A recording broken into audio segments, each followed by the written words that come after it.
Hello student. तो last की video में हमने न्यूटन थर्ड लॉ के बारे में पढ़ा था। तो अब इसकी मैथमेटिकली फॉर्म देखते हैं। तो मैथमेटिकली इसको रिप्रेजेंट हम कुछ इस तरीके से करते हैं, F12 is equal to minus F21। ठीक है, मतलब ये फोर्सेस इक्वल एंड अपोजिट हैं। ठीक है, तो मेनली हमें इसमें एग्जाम्पल देखने हैं, एप्लीकेशन देखनी है न्यूटन थर्ड लॉ की। तो पहली है बुक ऑन द टेबल। जैसे कि यहाँ क्लियरली दिखा हुआ है कि ये टेबल है और इस पर एक बुक रखी हुई है। तो बुक इस टेबल पर फोर्स लगा रही है क्योंकि बुक में कुछ वेट है। इसके अपोजिट एक रिएक्शन क्रिएट होके टेबल बुक पर फोर्स लगा रही है। ये सिंपली रिप्रेजेंट कर रखा है आर, इसको रिएक्शन बोलते हैं। उसके बाद है वॉकिंग। जैसे हम चलते हैं उसके अंदर भी न्यूटन थर्ड लॉ का यूज होता है।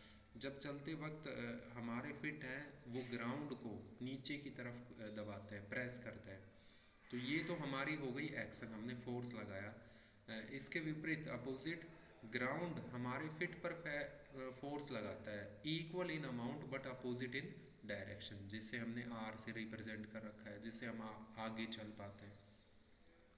तो न्यूटन थर्ड लॉ की वजह से ही हम वॉकिंग कर पाते हैं। उसके बाद है रिकॉइल ऑफ गन। तो रिकॉइल ऑफ गन का मीनिंग ये है कि जब भी हम फायर करते हैं तो जो गन है वो पीछे की तरफ जाती है। तो जैसे यहाँ सिंपली ये है कि जैसे ही फायर किया बुलेट आगे की तरफ जाती है, कुछ फोर्स लगता है, कुछ मोमेंटम होता है, उतने ही मोमेंटम से गन है वो पीछे की तरफ जाती है, उतना ही फोर्स पीछे की तरफ लगता है।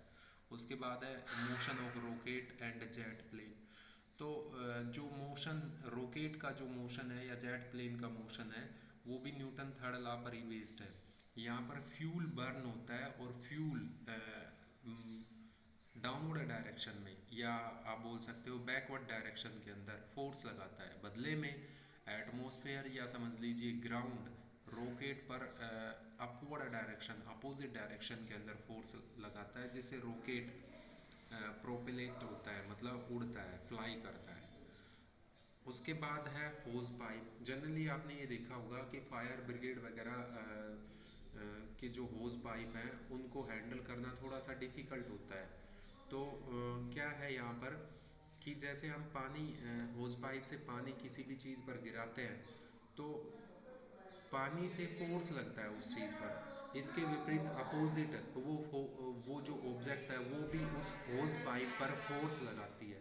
ठीक है, तो आप शायद समझ गए होंगे। In case of boat, boat के केस में भी ऐसा ही होता है। एग्जाम्पल देखिए कि जैसे कि हमारे पास ये बोट है और हम जब इससे बैंक पर उतरने की कोशिश करते हैं तो हम अपने पैर से बोट पर फोर्स लगाते हैं पीछे की तरफ। तो इसके विपरीत बोट फॉरवर्ड डायरेक्शन में फोर्स लगाती है, जिससे हम आगे की तरफ चल पाते हैं। फ्लाइंग ऑफ बर्ड, बर्ड जब फ्लाई करते हैं तो वो भी अपने पंखों से डाउनवर्ड डायरेक्शन में फोर्स लगाते हैं। उसके अपोजिट एक्शन ये होता है कि एक अपवर्ड फोर्स उन पर लगता है। इन स्विमिंग, स्विमिंग के अंदर भी बिल्कुल ऐसा ही होता है। आप जब स्विंग करते हैं, तैरते हैं, तो आप पानी को पीछे की तरफ पुश करते हैं, धकेलते हैं। तो इसके अपोजिट पानी है वो फॉरवर्ड डायरेक्शन में आपको फोर्स लगाता है। तो ये आपको शायद समझ में आ गए होंगे न्यूटन थर्ड लॉ की कुछ एप्लीकेशन। अगर कोई डाउट है तो आप पूछ सकते हैं।